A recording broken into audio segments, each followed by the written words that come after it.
One of the key things that we haven't actually discussed here that I think is a really valid use of this is internal tools.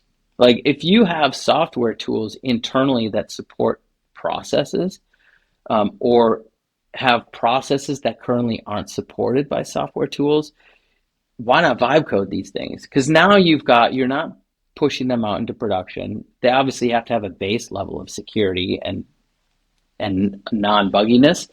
But beyond that, if you're just talking about like munging data and sharing data and things like that across different things, or pulling in data from different applications and reporting them a certain way, like why would you bother buying these tools to do that when you can build it in the same amount of time as it would take to implement and do this? I mean, the fundamental problem with SaaS that I've always thought is I only need 20% of this tool that's being offered because I'm this customer.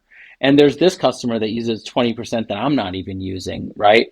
And then there's customers that use 10% of that and then another 10% over here. So you've got like 80% of the customers are only using 20% of the software. And even no one is using all the software. And in order to get a large enough user base, and the larger your user base gets, the more spread out you become. And so it becomes like a challenge, right? And you always have all this extra stuff in there that not everyone needs and they don't want to pay for it. And eventually you're going to lose customers on one side or the other because it's not going to meet enough of their needs.